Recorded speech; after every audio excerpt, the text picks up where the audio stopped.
sommes en train de parler sur un thème que nous avons commencé depuis le dimanche passé. Notre thème que nous sommes en train de parler sur les 70 semaines de la prophétie de Daniel. Un sujet important pour tout enfant de Dieu, pour l'Église, de comprendre ces choses. Comme nous l'avons dit, ces messages constituent un calendrier, constituent l'horloge, constituent la météo spirituelle, prophétique, qui nous permet de comprendre les temps, qui nous permet de comprendre là où nous sommes, où nous allons. C'est important. Donc, nous n'allons pas répéter ce que nous avons dit, parce que tellement c'est beaucoup. Nous avons l'audio que nous avons posté dans notre groupe. Donc, pour ceux-là qui veulent encore écouter, réécouter, donc l'audio est sur notre groupe ou l'audio est sur notre page YouTube. Il suffit de cliquer sur le lien qui est dans le groupe. Vous pouvez avoir l'accès et écouter et réécouter toujours. Bref, nous avons parlé du 70 semaines comme étant le projet de bonheur et de paix que Dieu avait pour un peuple. Ce peuple, c'est le peuple d'Israël. Dans ce projet, Dieu envisageait les pardons, la restauration, le rétablissement d'Israël qui était parti en déportation ou bien qui était parti en captivité. Et j'aimerais aussi nous préciser une chose très importante. Vous savez que notre Dieu est un répétiteur parce que Dieu parle tantôt d'une manière et tantôt d'une autre. Dieu, il parle de plusieurs manières, il parle de la même chose de plusieurs manières. Il parle de la même chose en changeant tout simplement de manière. Il peut parler d'une chose, mais il peut parler de cela en plusieurs façons. Alors, pour cela, il faudrait savoir que lorsque nous sommes en train de parler d'Israël dans les plans de la prophétie de 70 semaines, c'est qu'il faut comprendre que Israël dont nous sommes en train de parler n'est que la répétition de Adam. Parce que Adam, Dieu lui a donné une terre comme une promesse qui était le jardin. Dieu lui a donné la loi pour survivre dans cette terre qui était le jardin. De la même manière aussi Israël, Dieu les a donné la terre promise et Dieu les a donné la loi. Donc voilà pourquoi nous disons que Israël est une répétition d'Adam. Parce que ce que Dieu a voulu faire avec Adam, comme Adam était tombé dans le péché, Dieu a pris une autre façon de faire, une autre manière de faire, c'est que Dieu a voulu commencer toutes choses avec Abraham. Voilà pourquoi Abraham devrait être appelé le père d'une multitude. Parce que celui qui était censé être père, c'est Adam. Mais Adam, comme il a péché, et que par le péché, il a introduit la mort, Dieu devait ainsi introduire la vie. Mais pour introduire la vie, Dieu devait se servir d'un autre père. Voilà pourquoi Dieu doit commencer les choses avec Abraham. D'où Abraham, nous allons voir Isaac, Isaac, nous allons voir Jacob, et nous verrons les 12, qui est Israël. Donc voilà pourquoi nous sommes en train de dire que Israël est une répétition d'Adam. En d'autres termes, j'aimerais dire que ces choses que nous sommes en train de parler sur l'aspect prophétique, en parlant sur l'ordre des événements, l'étude du calendrier prophétique, ainsi de suite, il faut savoir que ces choses ont aussi une leçon spirituelle par rapport à la révélation. Parce que en réalité, celui que Dieu était en train de vouloir restaurer, celui que Dieu était en train de vouloir sauver, celui que Dieu était en train de vouloir pardonner, c'était Adam et toute l'humanité, parce que Adam a introduit le péché et la mort. Maintenant, pour ce faire, Dieu devait répéter les choses par une autre personne qui est Abraham. Et par Abraham, nous avons Isaac, Jacob et Israël. Donc c'est ce qu'il faut comprendre. C'est comme ça que Dieu travaille, classe les choses. Parce que ces choses ne commencent pas brutalement seulement par Israël. Mais ces choses ont commencé par Adam. Voilà pourquoi vous allez voir, une fois on avait parlé de cela, mais en passant, j'avais dit que Adam était mort à l'âge de 930 ans, selon l'écriture de Genèse, chapitre 5, le verset 5, qui montre que Adam, il est mort à l'âge de 930 ans. Nous disons toujours que les choses que nous voyons dans la Bible ne sont pas placées de façon, d'une manière hasard, comme ça. Non. Les choses qui sont dans la parole de Dieu, ce sont des choses qui ont un sens, une signification. Mais il faudrait seulement que l'Esprit de Dieu, par sa grâce, vous donne la capacité de comprendre le sens de pourquoi. Pourquoi seulement on devait marquer cet âge-là de la mort d'Adam à 930 ans. Nous avons vu et nous avons dit que Adam, parce qu'il est mort à l'âge de 930 ans, Adam a perdu 70 ans. Que les Belges disent 70 ans. Adam a perdu 70 ans. Il est mort à cet âge, il a perdu cela. Et maintenant, Dieu devait donner cela pour qu'il atteigne 1000 ans, dont on avait parlé tantôt sur les milléniums, que nous parlerons encore plus tard par la grâce de Dieu. Le Seigneur nous accorde seulement grâce et vie. Adam qui a perdu 70 ans, qui est mort à l'âge de 930 ans, voilà pourquoi la fois passée, en parlant des chiffres 70, je vais évoquer encore des aspects. Le premier aspect sur le chiffre 70, c'est que le chiffre 70 a plusieurs explications dans les Écritures. Mais je vais en donner deux aspects. Le premier aspect par rapport à ces chiffres-là, c'est ce que nous avions parlé la fois passée. Nous avons dit que nous voyons Israël partir en déportation par la prophétie de Jérémie, le prophète, qui prophétisa disant que Israël, à cause de ses iniquités, va aller dans la captivité pendant 70 ans. Donc, Jérémie avait prophétisé 70 ans de malheur pour Israël à cause des iniquités et des péchés. C'est la même chose dans le sens spirituel. Lorsque nous voyons Adam mourir à l'âge de 930 ans, il a perdu 70 ans.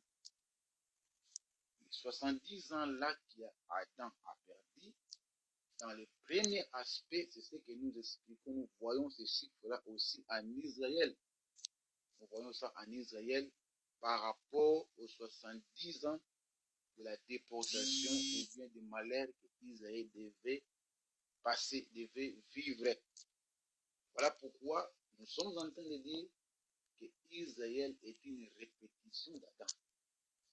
Et dans le même ordre d'idée, dans la seconde aspect, ou dans le deuxième aspect du chiffre 70, nous disons aussi que le chiffre 70, par rapport à l'écriture d'Ésaïe chapitre 23, le verset 15, par rapport à l'écriture d'Ésaïe chapitre 23, le verset 15, le chiffre 70 représente la vie d'un roi.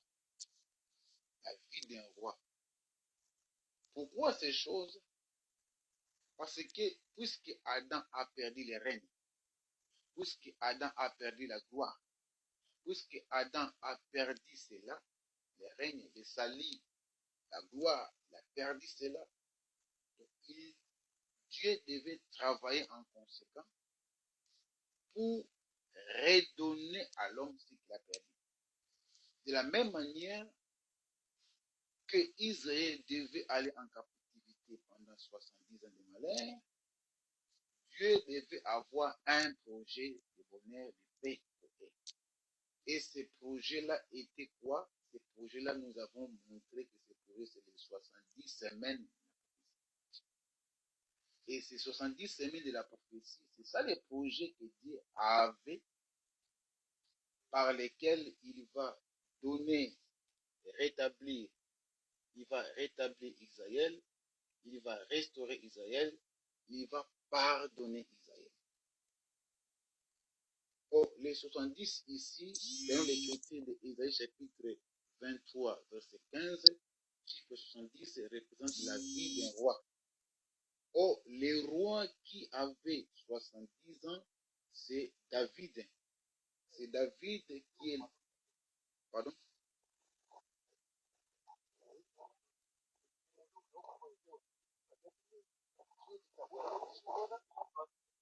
Allô? Voilà. Le roi qui avait 70 ans, selon 2 Samuel chapitre 5, verset 4, c'est David. David qui avait 70 ans. Donc, quand on parle des 70 qui avait des rois, nous voyons David. Or, le véritable David, c'est le Seigneur Jésus-Christ. C'est lui le véritable David. Il y a plusieurs prophéties qu'on peut démontrer avec les Écritures que le véritable David, c'est le Seigneur Jésus-Christ. Donc, c'est lui qui est venu donner la vie. C'est lui qui est venu, c'est par lui que nous avons la restauration, c'est par lui que nous avons le rétablissement, c'est par lui que nous avons le pardon, c'est par lui que nous avons la restauration et tout. Voilà. Donc, les 70 semaines qui étant le projet que Dieu avait, c'est tout un programme par lequel Dieu doit restaurer tout un peuple.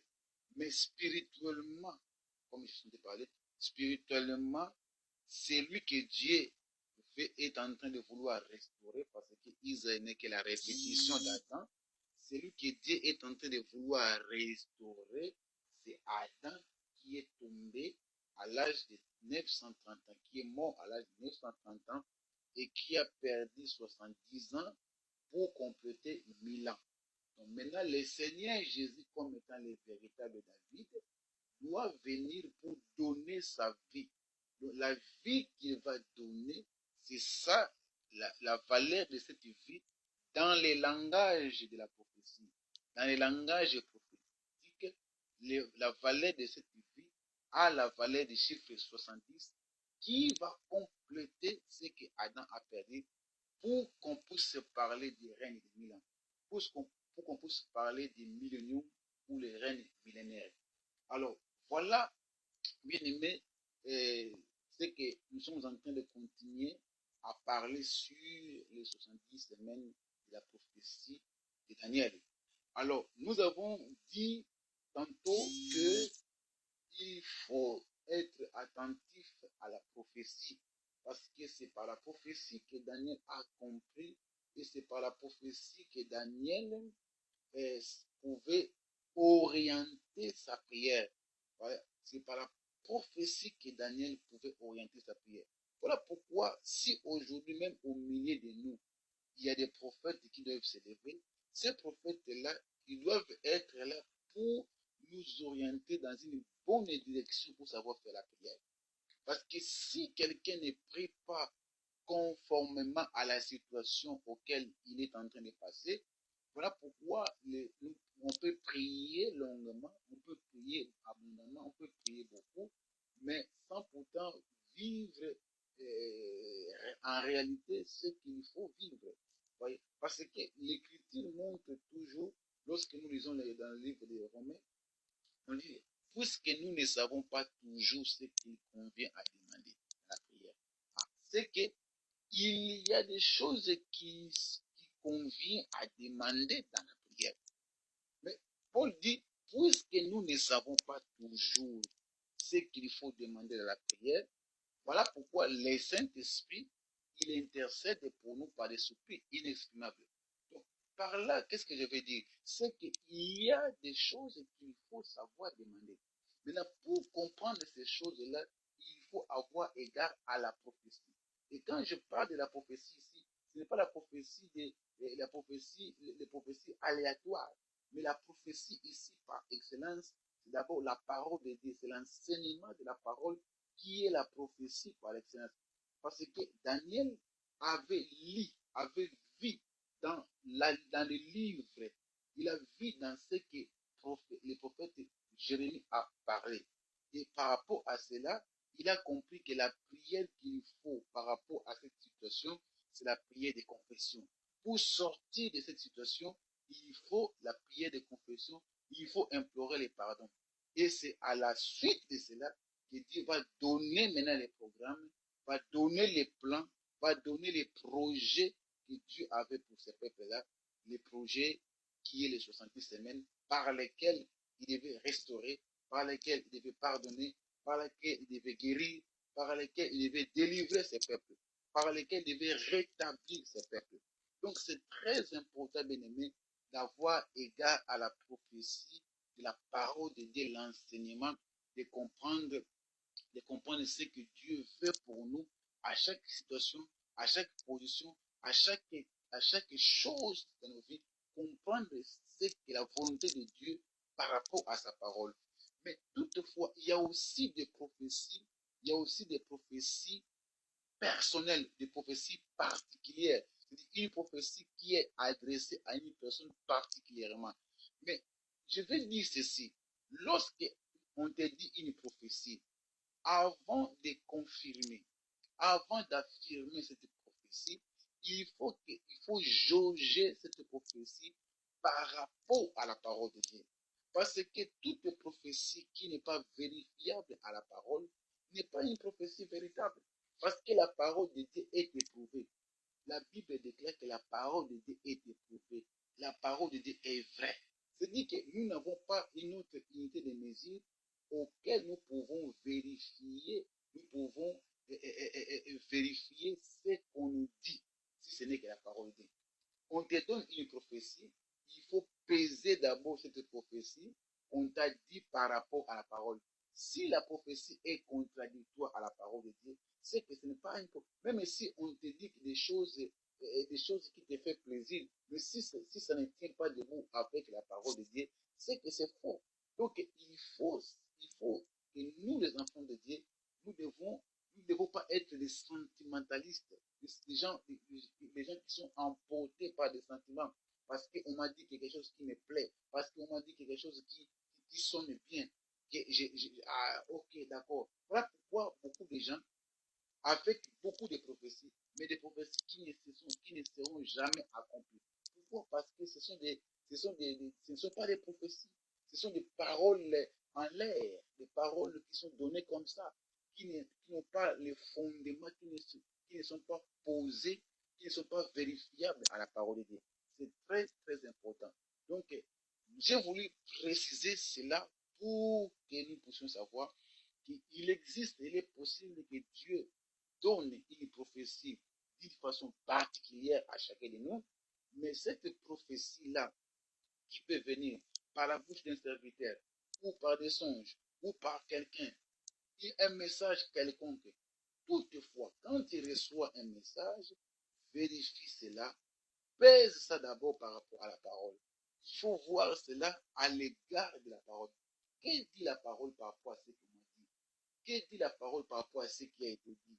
Est-ce que ça confirme ou bien c'est vraiment des choses à l'air? Voilà pourquoi même quand nous regardons la manière de faire, de travailler des prophètes, des soi-disant prophètes dans la télé, dans les réseaux sociaux, quand on regarde les façons de travailler, nous devons vérifier. Voilà pourquoi l'autre fois, nous sommes exhortés sur les sentiments les plus nobles. Nous avons dit les sentiments les plus nobles, ce sont les sentiments qui consistent à recevoir avec empressement la parole de Dieu et à vérifier ce qu'on a reçu avec les Écritures pour voir si ce qu'on dit est vrai. Parce que pour confirmer que ce qu'on dit est vrai, il faut seulement jauger, vérifier cela avec la parole de Dieu. Que le Seigneur nous bénisse. Donc, c'est ce que nous sommes en train de parler, continuer. Et nous voulons maintenant avancer. Donc, je crois que on avait aussi expliqué, c'était là où on a clôturé pour expliquer quand le Seigneur a répondu à la question de Pierre qui avait posé la question, combien de fois dois-je pardonner mon frère? Jésus lui a répondu, pardonner 70 fois 7 fois. Nous avons expliqué cette expression-là, que c'est tout un langage prophétique. Quoique aujourd'hui, nous pouvons dire ça de manière aléatoire, mais le vrai sens de cette expression, c'est tout un langage prophétique qui voulait tout simplement expliquer les 70 semaines de la prophétie, dans lesquelles Dieu a prévu le plan du pardon pour son peuple. Ne pas oublier qu'en réalité, c'est lui que Dieu est en train de chercher à pardonner, c'est Adam. Mais Dieu a répété Adam par Israël. Donc, c'est ce que Dieu a voulu faire avec Adam. Dieu le répète à Israël pour accomplir ces choses. C'est comme ça que nous devons comprendre. Amen, amen. Il y a une téléphone qui est en train de... S'il vous plaît, s'il vous plaît, s'il vous plaît, mettez-nous en silence. Que le Seigneur nous bénisse. Voilà. Donc, c'est dans les 70 semaines que Dieu a placé la notion du pardon, la notion de la restauration, la notion du salut, la notion du rétablissement. Voilà pourquoi nous allons constater que lorsque l'ange est venu vers Daniel, il lui a dit ceci. Nous allons maintenant prendre la Bible dans Daniel chapitre 7. Daniel chapitre 7. Nous allons prendre nos Bibles dans Daniel chapitre 9, pardon. Daniel chapitre 9. La Bible déclare ceci. Je commence à partir du verset 20e. À partir du verset 20e, il dit, j'ai parlé encore et j'ai confessé mon péché et les péchés de mon peuple Israël. J'ai présenté mes supplications à l'Éternel, mon Dieu, en faveur de la sainte montagne de mon Dieu. Je parlais encore dans ma prière. Quand l'homme Gabriel, que j'avais vu précédemment dans une vision, s'approcha de moi d'un vol rapide au moment de l'offrande du soir. Alors, lorsqu'on parle du vol rapide, vous devez savoir que le vol rapide ici parle des vols de l'aigle, parce que c'est l'aigle qui a le vol rapide. Et pourquoi cette expression? Cette expression veut tout simplement, cette expression veut tout simplement signifier la manière dont le Seigneur se met à exécuter sa parole.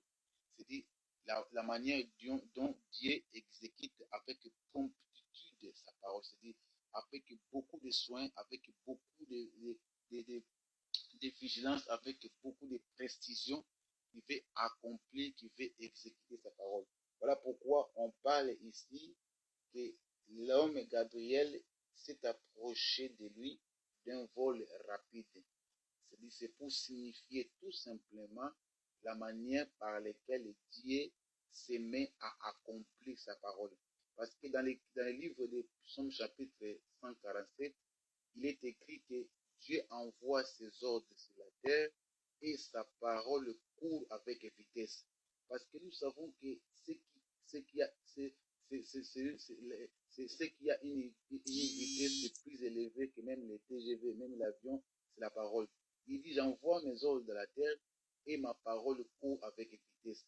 Donc, lorsqu'on parle ici d'un vol rapide, c'est le vol de l'aigle pour manifester tout simplement la manière dont Dieu envoie sa parole avec vitesse.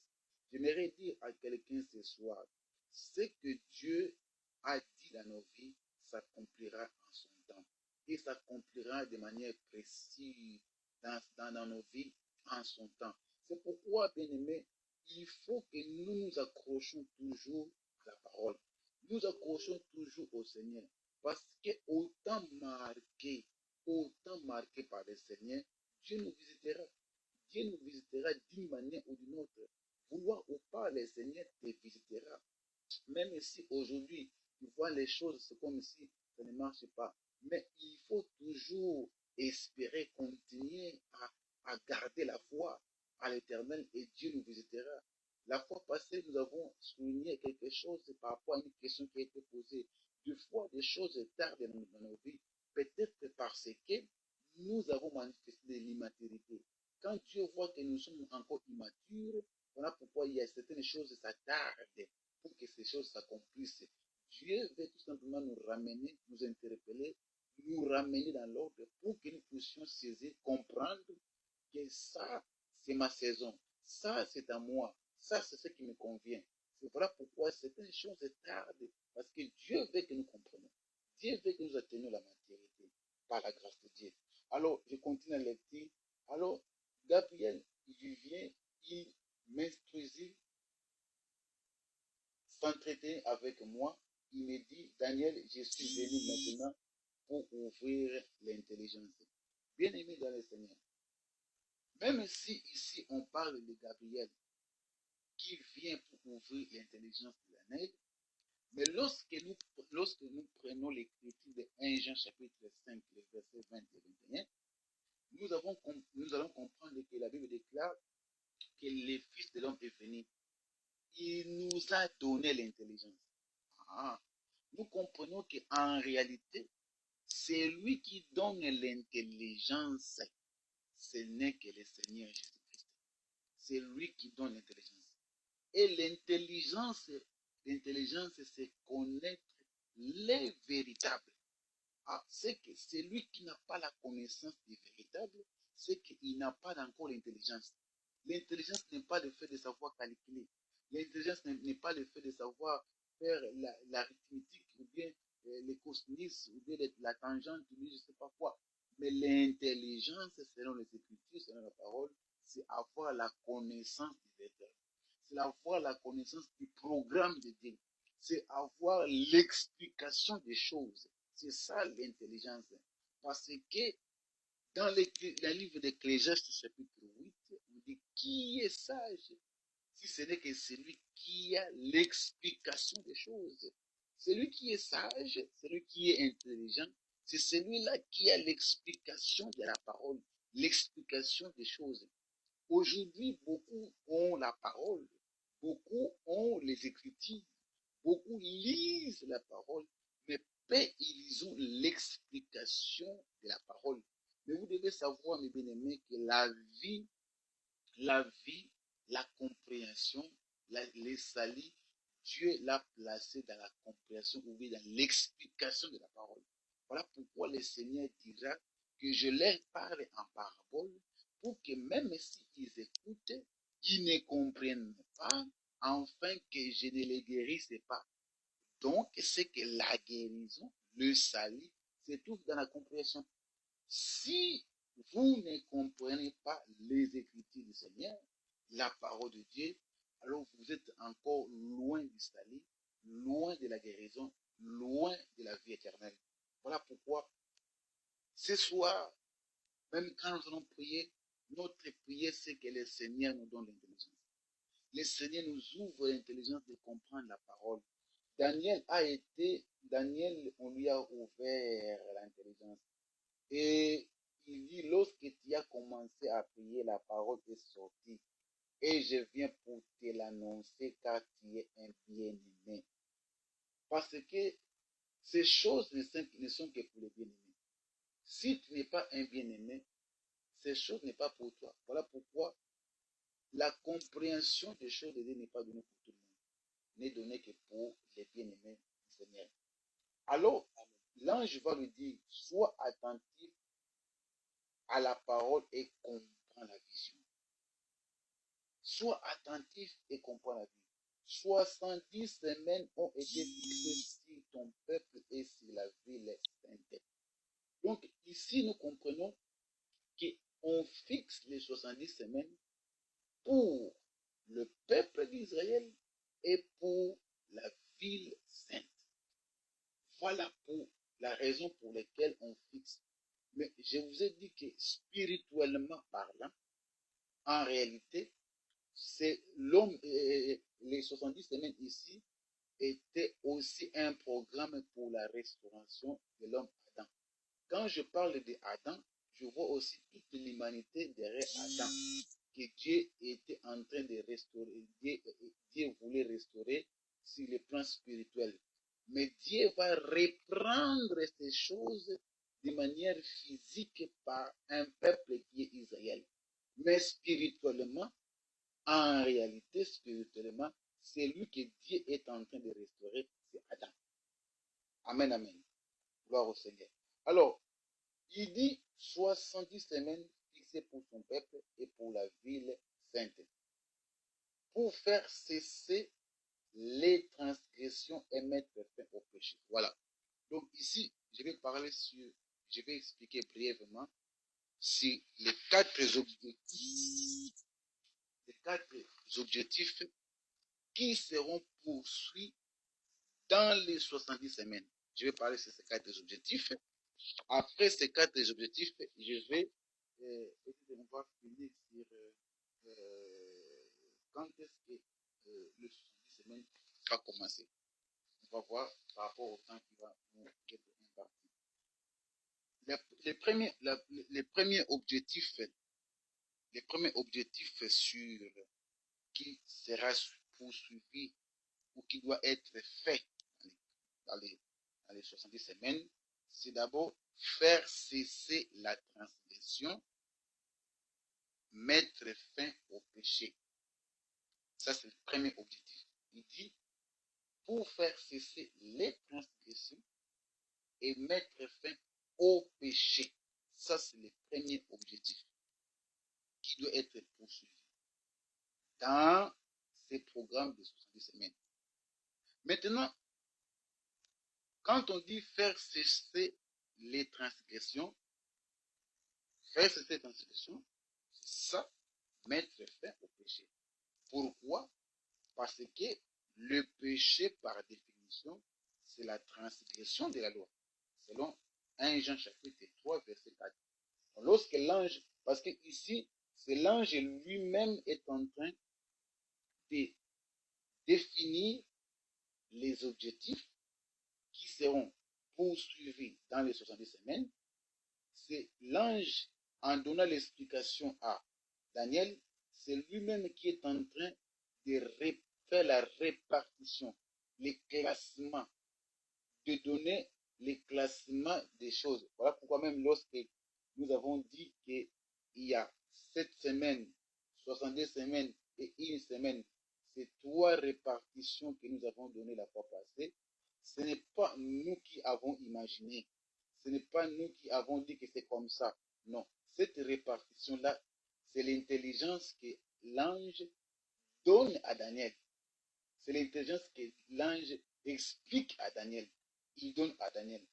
Et par rapport dans ces programmes ou dans ces 70 semaines, nous avons ce premier objectif qui consiste à faire cesser la transgression, qui signifie mettre fin au péché. Parce que le péché, c'est la transgression de la loi. Or, la transgression de la loi, c'est lorsque on ne veut plus écouter la voix de Dieu. Là, je prends toujours Daniel chapitre 9, verset 11. Daniel chapitre 9, verset 11. Daniel 9, verset 11. La Bible déclare ceci. Daniel 9, 11. La Bible déclare, Daniel 9, 11. Tout Israël a transgressé ta loi et s'est détourné pour ne pas écouter ta voix. Voilà. Donc ici, nous comprenons, transgresser la loi, c'est refuser d'écouter la voix de l'Éternel. Quand quelqu'un refuse d'écouter la voix de l'Éternel, il transgresse la loi. Maintenant, par rapport à nous, quand nous parlons de la voix ici, ce n'est pas la voix comme je parle ici, Ce n'est pas d'abord ça. Mais quand nous parlons de la voix, ici, il faut savoir que la voix, c'est l'enseignement. C'est-à-dire, lorsque nous ne voulons pas écouter ou bien marcher sur le respect de l'enseignement, c'est que nous transgressons. C'est ça. C'est-à-dire, quelqu'un peut être en train de transgresser la loi de Dieu tout simplement parce qu'il refuse de marcher selon l'enseignement, selon la parole. Parce que la voie ici, c'est l'enseignement. Et par rapport à Israël, ce sont tous les préceptes, tous les ordonnances, tout ce que Dieu leur a donné, c'est ce qui constitue la voie de l'Éternel. Et que quand Israël n'obéissait pas, quand Israël n'écoutait pas, quand Israël ne se conformait pas aux préceptes de l'Éternel, quand Israël ne gardait pas cela, Israël était en train de transgresser la loi. De la même manière aussi, Adam, dans le jardin d'Éden, Adam, Dieu a donné une voie. Quelle est cette voie-là? Que tu pourras manger de tous les arbres, mais l'arbre qui est au milieu du jardin, tu ne mangeras pas. C'était la voie de l'Éternel. Mais Adam, puisqu'il n'a pas observé, il n'a pas respecté ce que Adam a transgressé la loi. Parce qu'il n'a pas observé la voie de l'Éternel. Vous voyez? Donc, la voie de l'Éternel, bien-aimé dans le Seigneur, c'est tout ce que Dieu nous demande. C'est tout ce que Dieu nous dit par sa parole. C'est tout ce que Dieu nous donne par sa parole. Lorsque nous ne l'observons pas, c'est que nous transgressons la loi de l'Éternel. Alors maintenant, l'objectif ici, le premier objectif, c'est qu'il fallait faire cesser ces transgressions et mettre fin à cette transgression de la voie de l'Éternel. Parce que cette transgression a commencé depuis le jardin. Par Adam. Adam a commencé à transgresser la loi, a commencé à transgresser la voie de l'Éternel, a transgressé la voie de l'Éternel. Maintenant, il fallait mettre fin à cela. Mais qui devait mettre fin à cela? Celui qui devait mettre fin à cette transgression, c'est le Seigneur Jésus-Christ. C'est lui qui est venu. Voilà pourquoi, dans le programme des 70 semaines de Daniel, c'est lui qui est venu accomplir, c'est lui qui est venu exécuter, c'est lui qui est venu rendre concret ces choses ici. C'est le Seigneur Jésus-Christ. C'est lui qui est venu accomplir ces choses.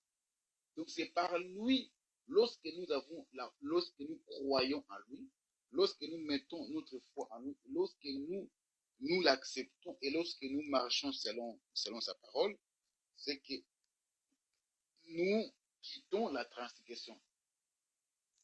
Ça, c'était le premier objectif que Dieu était en train d'envisager dans le programme des 70 semaines de Daniel. Parce que Dieu avait déjà constaté qu'il y avait la transgression de la loi qui était introduite. Maintenant, il fallait faire cesser cela. Or, pour faire cesser la transgression, cela nécessitait ce que nous appelons l'expiation. Parce qu'il est écrit dans le livre de Hébreux chapitre 9 que d'après la loi, tout est purifié par le sang. Et sans l'effusion du sang, il n'y a pas le pardon des péchés. Voilà. Donc, d'après la loi de l'Éternel, attention, il y a un micro, s'il vous plaît. S'il vous plaît, nous sommes en train d'enregistrer. Je disais qu'il fallait, pour mettre fin au péché, il faut procéder par l'expiation. C'est-à-dire, l'expiation, c'est-à-dire accorder le pardon. C'est ainsi que j'ai pris l'écriture des Hébreux qui dit que d'après la loi, tout est purifié par le sang. Et sans le sang, il n'y a pas le pardon du péché. Donc, il avait fallu que le sang soit versé pour qu'il y ait le pardon. Donc, voilà pourquoi j'ai dit tout à l'heure que c'est lui qui est venu accomplir, c'est lui qui est venu faire cesser, mettre fin au péché, à la transgression, c'est le Seigneur Jésus-Christ. Par le sang qu'il a versé, par l'expiation du péché qu'il a fait par son sang qu'il a versé. Parce que les souverains sacrificateurs dans l'ancienne alliance, dans l'ombre, lorsqu'ils entraient dans les sanctuaires, les souverains sacrificateurs devaient faire 7 fois l'expiation du sang. Ils devaient faire l'aspersion du sang 7 fois. Ils devaient asperger sur l'autel 7 fois le sang pour espérer d'obtenir l'expiation du péché, le pardon du péché. Les souverains sacrificateurs faisaient l'aspersion de 7 fois du sang sur l'autel pour espérer avoir le pardon. Or, les sang des animaux ne pouvaient pas accorder ce pardon-là. Les sang des taureaux ne pouvaient pas faire cesser ces transgressions. Il y a seulement le sang de Jésus, Christ, qui a fait cesser les transgressions. Voilà pourquoi il est écrit dans le livre de Hébreux chapitre 12e, voilà pourquoi il est écrit dans Hébreux chapitre 12, le verset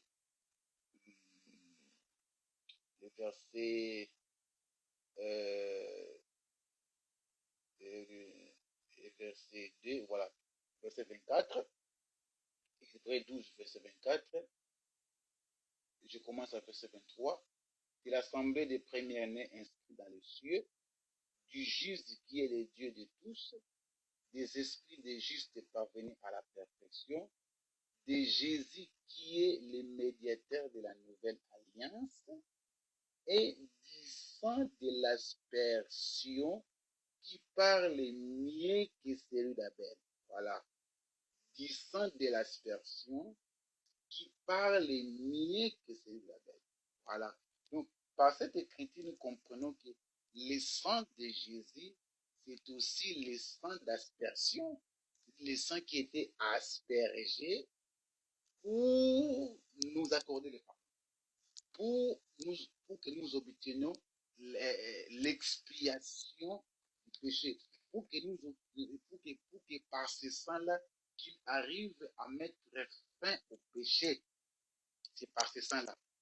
Et il faut savoir que, voilà pourquoi ici dans ces versets, ici verset 24, de Hébreux 12, on dit Jésus qui est le médiateur. C'est très important. Et dans ce travail du médiateur, il était question de mieux parler, de savoir bien parler. Voilà pourquoi un jour, quand on est venu pour arrêter Jésus, dans Jean chapitre 7, les huissiers sont arrivés, quand ils ont écouté Jésus, ils ont dit, nous n'avons jamais écouté un homme parler comme cet homme. Jamais homme n'a parlé comme cet homme.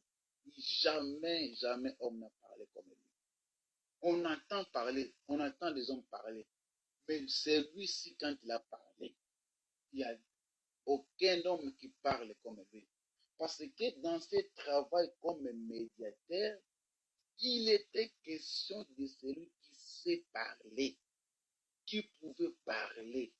Voilà pourquoi l'Écriture présente Jésus comme aussi notre avocat. Parce qu'il sait parler. Mais comment il parle? Il parle par son sang. Par le sang de l'aspersion, il parle. Voyez, par le sang de l'aspersion, il parle.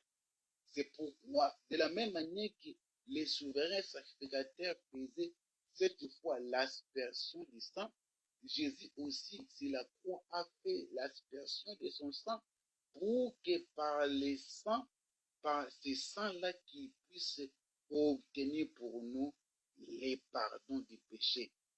Pour que par son sang aspergé à la croix, qu'il obtient pour nous les pardons du péché. Et que ce sang continue à parler jusqu'aujourd'hui en notre faveur. Donc, pour dire tout simplement, celui qui est venu faire cesser la transgression et mettre fin au péché, c'est le Seigneur Jésus-Christ. Nous continuons. Deuxième objectif, l'ange nous dira, c'est expier l'iniquité et amener la justice éternelle. Expier l'iniquité. Donc, dans le programme des 70 semaines, deuxième objectif poursuivi, c'est d'expier l'iniquité et d'amener une justice éternelle. Donc, c'est qu'il y avait l'injustice qui régnait. Et cette injustice régnait à cause du péché toujours. Maintenant, il fallait que quelqu'un vienne pour amener la justice éternelle. C'est-à-dire enlever l'injustice qui régnait pour introduire la justice éternelle. Et toutes ces choses, bien aimés, sont seulement accomplies par un seul homme qui est le Seigneur Jésus-Christ. C'est lui qui vient accomplir ces choses. Mais il faut savoir que lorsque nous parlons de l'iniquité, ici, je vais donner seulement des aspects. Premier aspect, par rapport à Exode chapitre 20, verset 3 à 5, l'iniquité, selon cette écriture d'Exode 20, du 3e au 5e verset, on explique l'iniquité comme l'effet de changer de Dieu. C'est-à-dire avoir un autre Dieu à la place du véritable Dieu. Écouter un autre Dieu à la place du véritable Dieu. Ça constitue de l'iniquité. C'est tout un péché. L'iniquité. Donc, ici, l'expiation de l'iniquité, ici, c'est le fait de ramener le peuple à comprendre que nous avons abandonné notre Dieu et nous devons retourner au Dieu véritable que nous avons. C'est ça, expier l'iniquité. C'est-à-dire ramener le peuple à la raison. Ramener le peuple à comprendre que nous avons quitté, nous avons abandonné Dieu et nous devons retourner au véritable Dieu. Mais bien aimés dans le Seigneur, lorsque nous parlons de Dieu, on avait déjà parlé de ces choses une fois. Quand nous parlons de Dieu, ce n'est pas seulement D-I-E-U. Non, ce n'est pas seulement ça. Mais quand nous parlons de Dieu, Dieu c'est la parole. Dieu c'est l'enseignement.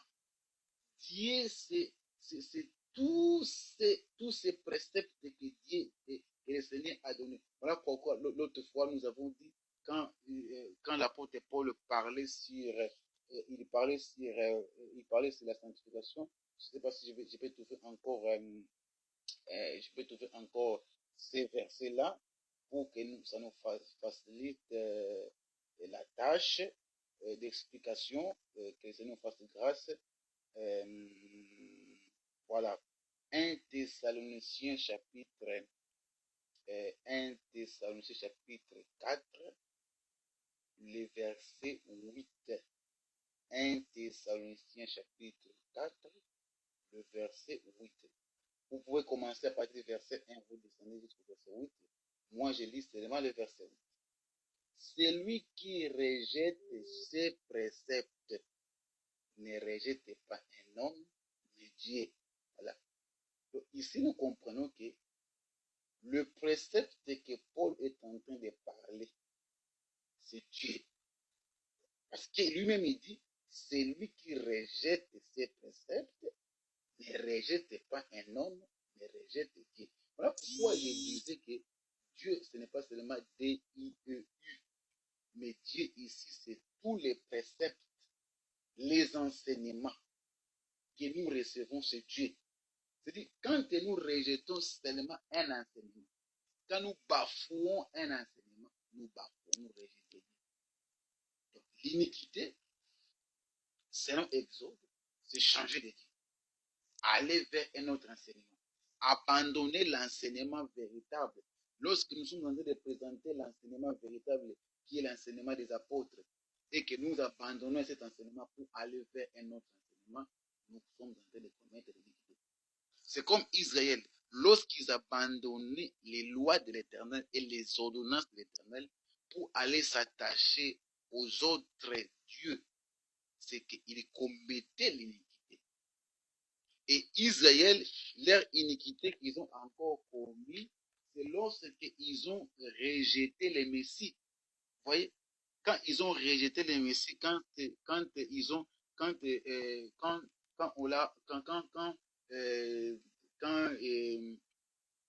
a présenté, voici votre roi. Je vais lire cette écriture dans Jean chapitre 19, verset 14 à 15. Jean 19, verset 14 à 15. Jean 19, 14 à 15. Ils ont cette écriture. Jean 19, 14 à 15. La Bible déclare, c'était la préparation de la Pâque et environ, non, Jean 19, oui, c'est ça. Ouais, environ la Pâque, à la 6e heure, Pilate dit aux Juifs, voici votre roi. Mais ils s'écrièrent, ôtez, ôtez, crucifiez-les. Pilate leur dit, crucifierai-je votre roi? Les principaux sacrificateurs répondaient, nous n'avons de roi que César. Voilà. Donc, cette expression ici, c'est tout un rejet. Ils ont rejeté. C'est comme, souvenez-vous du temps où Israël était en train de chercher un roi. Du temps où Israël était en train de chercher un roi, ils ont demandé à Saoul de leur établir un roi. Alors, lorsque Saoul a appris ces choses, il a parlé à l'Éternel. L'Éternel a dit, ce n'est pas toi qui les rejettes, c'est moi qui les rejette pour que je ne règne plus sur eux. Donc, ici, quand Israël est en train de dire que nous n'avons pas d'autre roi que César, en rejetant Jésus-Christ le Messie, leur roi, donc ils sont en train de rejeter Dieu, ils sont en train de commettre l'iniquité.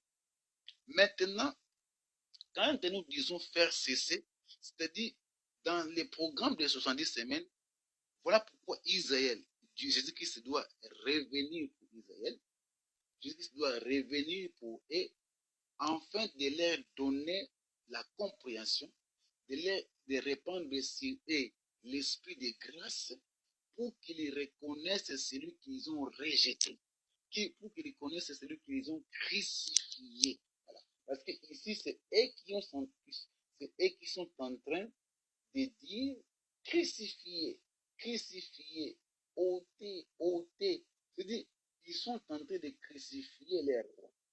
Ils sont en train de commettre quoi? L'iniquité. Et beaucoup de gens aujourd'hui, ils crucifient la parole de Dieu. il crucifie Jésus. Quand Pierre te pose la question, que ferais-je donc de cet homme qu'on appelle Christ? Ils ont dit, crucifiez-le. Mais l'homme qu'on appelle Christ aujourd'hui, c'est l'enseignement, c'est la parole de Dieu. Lorsque nous recevons cette parole, que faisons-nous de cette parole? Est-ce que nous crucifions la parole ou nous accomplissons ou nous respectons la parole?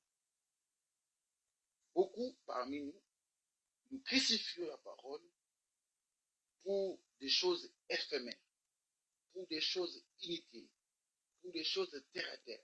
Nous sommes prêts à crucifier l'enseignement, crucifier la parole, vendre l'évangile, vendre la parole. Il faut savoir qu'en faisant ces choses, nous commettons quoi? Nous commettons ce qu'on appelle l'iniquité. L'iniquité dans un autre sens, l'iniquité dans une autre définition, c'est une mauvaise balance. Parce qu'il est écrit, tu ne commettras pas l'iniquité par des mesures. Je vais prendre cette équité pour expliquer toujours l'iniquité par la grâce de Dieu. La mauvaise balance.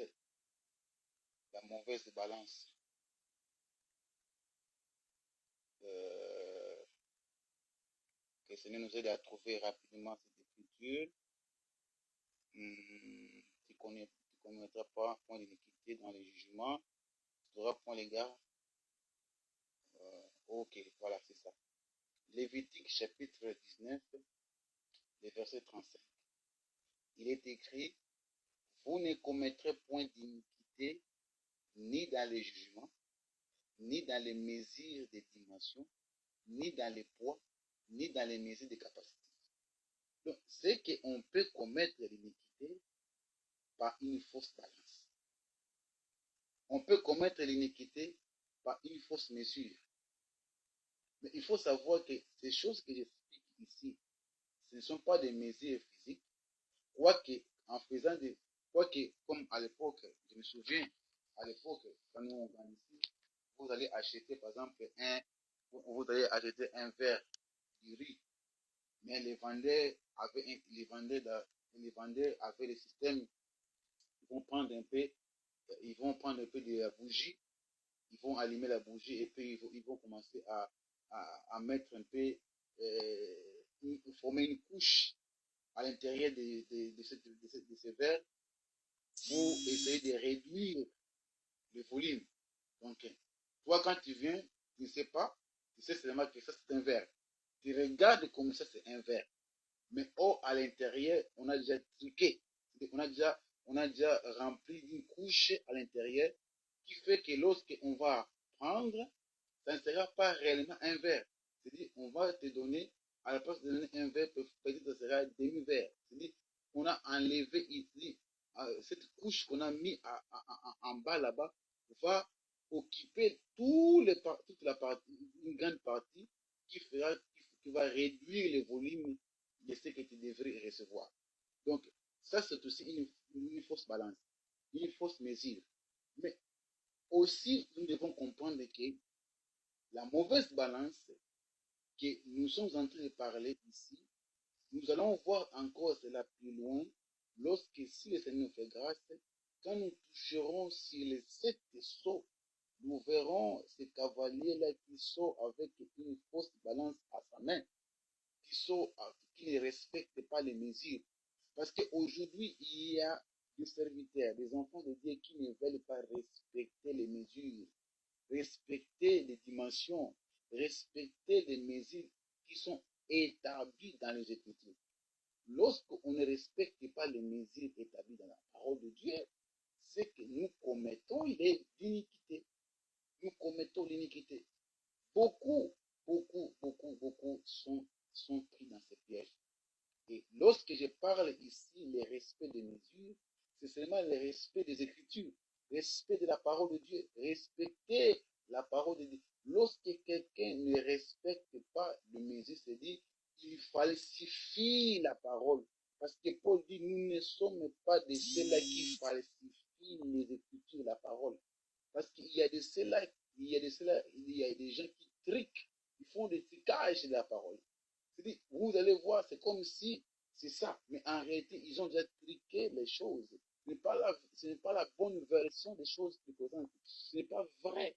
C'est comme je disais tout à l'heure, tu achètes un verre de riz, mais en réalité, on a déjà triqué en bas. On a mis une couche qui fait qu'en réalité, tu n'auras pas un verre, mais tu auras peut-être la moitié du verre. C'est comme ça aussi, beaucoup, l'évangile qui est présenté n'est pas ce qui est vrai. Et si nous ne prêtons pas attention à ces choses, nous risquons d'être pris au piège. Nous sommes en train de parler de ces choses, bien aimés, pour que nous puissions être alertés par rapport à l'enseignement. Bien aimé, notre vie est liée à l'enseignement. Il faut noter et retenir cela, que notre vie est liée à l'enseignement, à la parole de Dieu. Lorsque notre vie ne se correspond pas, notre vie ne correspond pas à l'enseignement, Dieu est à côté. Voilà pourquoi Paul dira à Timothée, Timothée, mon fils, veille sur toi-même et veille sur ton enseignement. C'est ainsi que tu te sauveras toi-même et tu sauveras ceux qui t'écoutent. Bien-aimés dans le Seigneur, si nous ne veillons pas sur nous-mêmes et sur l'enseignement, alors nous sommes des personnes tristes. De plus tristes, de plus tristes.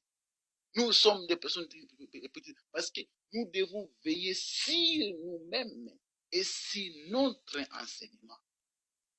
Et quand nous veillons sur nous-mêmes, nous veillons sur l'enseignement, c'est que nous sommes en train de veiller sur la mesure. Nous sommes en train de veiller sur les dimensions. Nous sommes en train de veiller sur la capacité que nous avons reçue du Seigneur. Que le Seigneur nous bénisse. Amen, amen. Le troisième objectif dans la vision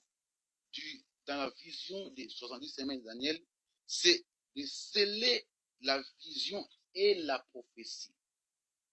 Donc, l'objectif qui est poursuivi, qui doit être accompli dans les 70 semaines, nous avons dit faire cesser les péchés et la transgression, expier l'iniquité et ramener la justice éternelle.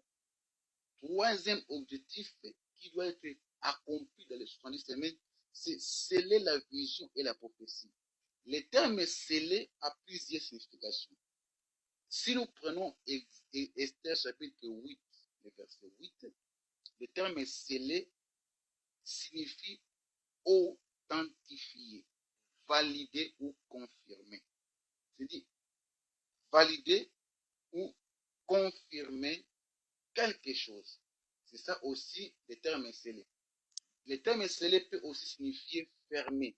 Par exemple, nous avons scellé la maison. On peut sceller et fermer, bloquer, cacher. Mais le terme scellé ici, nous le prenons par rapport à l'écriture d'Esther chapitre 8, verset 8, pour expliquer sceller comme étant valider quelque chose. Sceller une lettre, c'est-à-dire valider la lettre. C'est-à-dire une lettre qui n'est pas validée, une lettre qui n'est pas scellée, cette lettre-là n'est pas valable. Cette lettre-là n'est pas authentique. Pour que la lettre soit authentique, authentifiée, ça doit comporter un sceau de l'État ou un sceau de l'institution qui a établi cette lettre-là. De la même manière ici, la vision et la prophétie doivent être scellées, doit être confirmé, doit être accompli, doit être réalisé, accompli, c'est-à-dire doit être rendu irrévocable. Et c'est lui qui doit venir accomplir ces choses. C'est lui qui doit venir valider tout ce qui a été dit dans la prophétie. C'est le Seigneur Jésus-Christ. C'est lui qui doit venir. Voilà pourquoi tout ce qui a été écrit, trouve leur accomplissement à la personne de Jésus-Christ. C'est lui qui est l'accomplissement de la parole. Voilà pourquoi dans Jean chapitre Jean chapitre 5, verset 39, la Bible déclare que les Écritures rendent témoignage de Jésus-Christ. Donc, les Écritures sont là pour rendre témoignage de Jésus-Christ. Et puis, plus loin dans le livre d'Apocalypse, on dit que l'esprit, les témoignages de Jésus-Christ, c'est l'esprit de la prophétie. C'est-à-dire, les témoignages que nous rendons à Jésus-Christ, c'est ça même l'esprit de toute la prophétie. De toute la prophétie, de Genèse à l'Apocalypse, toute cette prophétie, c'est ça qui constitue les témoignages de Jésus-Christ. Parce que c'est lui qui vient valider, confirmer la chose, confirmer la prophétie. C'est lui qui vient rendre ce qui a été dit vrai, accompli sera. Et le dernier objectif, c'est oindre les saints des saints. Je vais seulement expliquer ça brièvement, beaucoup d'explications. Oindre les saints des saints, de façon brève, je vais expliquer tout simplement, c'est que pour qu'on reconnaisse, par exemple, Israël, parce que ici, vous allez voir, par exemple, David. David, c'est le peuple qui sont venus le oindre. D'abord, Samuel l'a oint. Samuel l'a oint comme étant roi. Et les peuples sont venus aussi le oindre, l'élever comme étant aussi roi. Les confirmer comme étant roi. Et toutes ces choses, leur accomplissement, toutes ces choses, leur réalité, ils sont accomplis à la personne de Jésus-Christ qui est le véritable roi, qui doit être reconnu. Quand on dit oindre les saints des saints, c'est qu'aujourd'hui, par exemple, nous, l'Église, nous reconnaissons Jésus-Christ comme étant loin. Il est loin, il a été loin, comme lui-même a dit dans Luc chapitre 4, que l'Esprit du Seigneur est sur moi parce qu'il m'a oint. Nous, l'Église, nous les reconnaissons. Nous l'acceptons. Nous avons foi en lui. Il est le loin. Mais Israël, jusqu'à ce jour, ils n'ont pas encore accepté. Israël l'a rejeté. Israël ne le reconnaît pas encore comme étant loin. Maintenant, il faut, les soucis de Dieu dans les programmes de 70 semaines, il faut que Israël qui l'a rejeté, Israël qui le rejette, puisse le reconnaître aussi comme étant loin. De la même manière, comme je disais, Israël étant la répétition d'Adam, il faudrait aussi que les gens en Adam, c'est-à-dire les personnes qui sont en Adam, qui sont des prédestinés en Adam, que toute personne qui est prédestinée en Adam, que toute personne arrive à témoigner, arrive à reconnaître, arrive à élever, arrive à reconnaître Jésus-Christ comme étant le roi des rois, les saints des saints, les seigneurs des seigneurs. Donc, lorsque la prophétie ici dit oindre les saints des saints, c'est-à-dire l'élever, les reconnaître comme étant les véritables, les reconnaître. C'est-à-dire, aujourd'hui, il y a encore des gens en Adam qui sont encore éloignés, qui sont encore dispersés, qui ne les reconnaissent pas. Voilà pourquoi, dans l'angle spirituel, les soucis de Dieu, c'est que tous les prédestinés que Dieu a prédestinés en Adam, que ces gens-là arrivent à connaître Jésus-Christ comme étant le Seigneur et le Sauveur.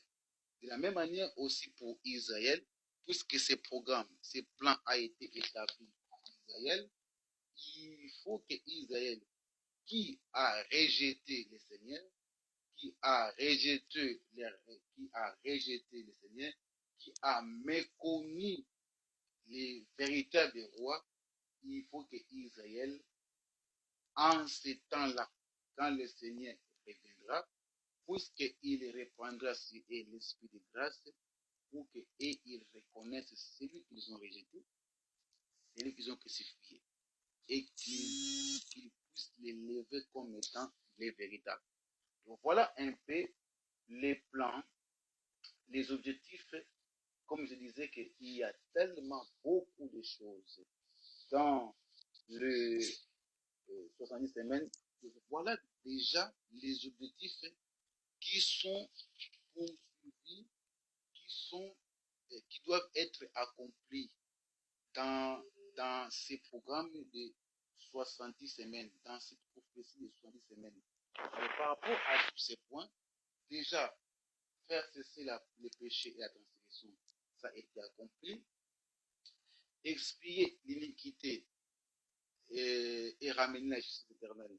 Par rapport à nous, l'Église, cette position, parce que pour ceux-là qui croient déjà au Seigneur Jésus-Christ, cela veut dire que ces personnes-là, ils ont déjà la connaissance de Jésus-Christ. Mais cela, cette position, ou bien cette deuxième objectif, et troisième et la dernière, cette position va s'accomplir encore pour Israël et lors du retour de Jésus-Christ quand il reviendra. C'est alors qu'il accomplira pour Israël les restes des objectifs que Dieu avait fixés qui doivent être poursuivis dans le programme des 70 semaines de Daniel. Voilà, pour l'instant, on va mettre le point ici. Et par la grâce de Dieu, par sa grâce, nous allons maintenant, dans les prochains jours, qui vont venir, par la grâce de Dieu, nous allons maintenant commencer à, commencer à balayer petit à petit. Quand est-ce que les 70 semaines ont commencé? Quel événement la première semaine? Ainsi de suite, progressivement. Et nous allons aussi, et comme j'avais dit, les hommes de Dieu vont intervenir. Il n'y aura pas que moi comme orateur. Je suis en train de faire l'introduction. Là où je vais me limiter, les hommes de Dieu vont continuer dans l'intervention, chacun selon la grâce que le Seigneur nous a accordée. Vraiment que le Seigneur nous bénisse abondamment pour, pour notre attention par rapport à notre intervention. Soyons richement bénis, que le Seigneur nous bénisse.